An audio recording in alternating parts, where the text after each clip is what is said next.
certainly it looks as if the Rus Vikings prefer to talk rather than fight, bearing in mind that these are dodgy salesmen and are very good at talking their way out of situations.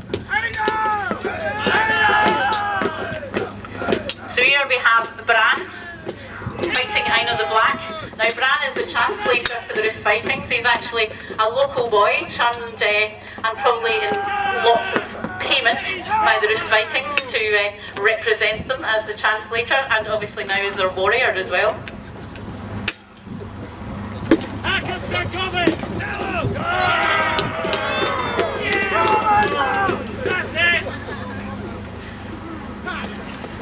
Certainly this is one way to sort out conflict. Instead of everybody fighting, have a representative from both sides.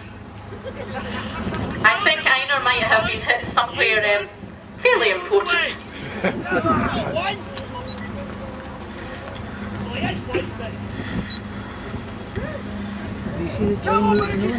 Now what the Vikings had was what's called a homgang, and this was a single combat to first blood to decide on the way forward for conflict. It's not supposed to be to the death, it's only to first blood. Oh, that's not nice, Einar.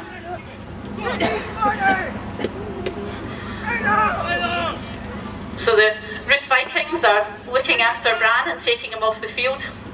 A wounded warrior is worth putting back together again and putting back on the field.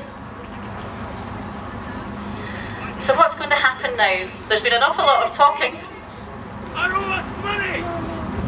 They have no honour! Yes, we can! What to take what they owe us from their hide! A rallying message from the Rus Vikings there. It has to be said, Einar's men are not looking particularly organised or assembled and ready for battle.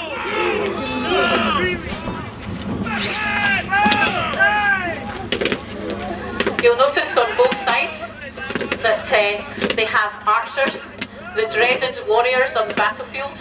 Not only do you have to watch the man in front of you, you have to look out for the arrows.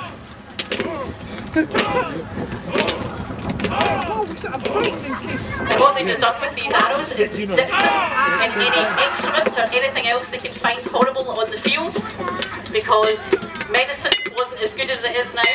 So where a wound might not kill you straight away, if it's not tended to and it goes septic and festers, days later you'll die of the arrow wound. We seem to have fairly evenly matched sides here.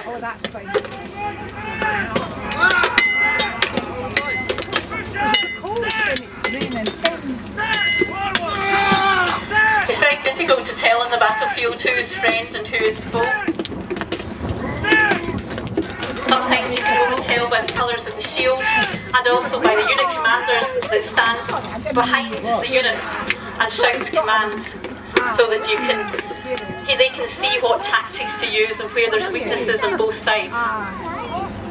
Next time, you die! Sandra. Have you had enough? Reform on me! You've not had enough! So we have two wounded, and Einar is still determined to take these men back.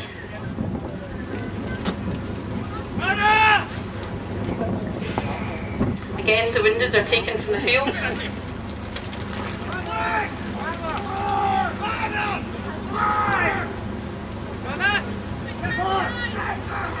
Well, it seems as if the Rus have lost their banner wagger, which means it makes it more difficult for them in the field to know where to rally on.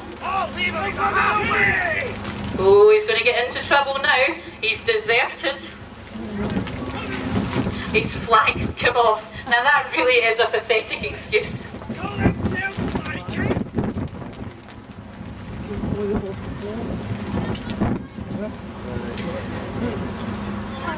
Oh, we're going to do some more talking, I think. You'll notice these conflicts can go on for days or weeks, but most of the time they actually spend it talking. They're worse than women. Always say that. One chance now.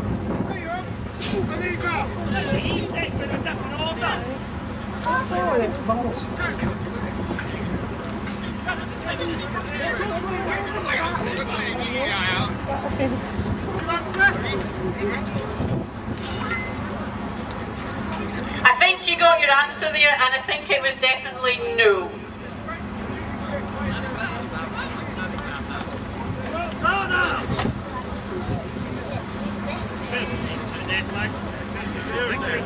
I think Einar is determined to take back these men and get the money that they're worth.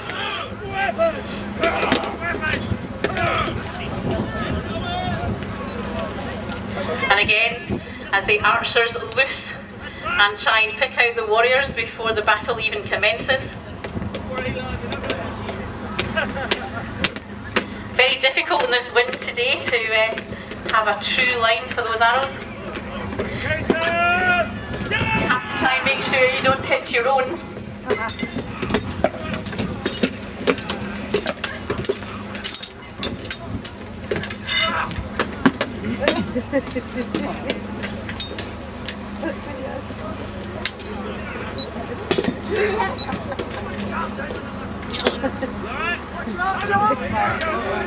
And again, we seem to be very evenly matched. No hostages have been taken yet to be dragged back to Lanark for the price that's on their head.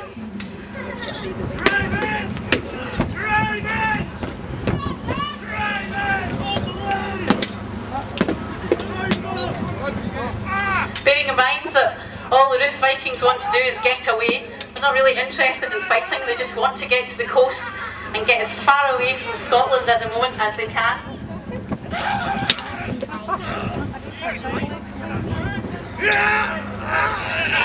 Obviously, the aim is to try and get rid of as many archers as possible, get them out of the way.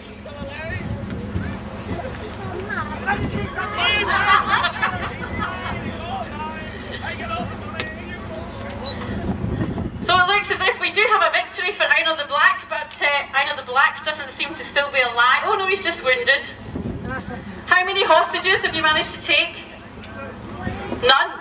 Well that's, oh no, you've got one. He's just a bit broken, I think.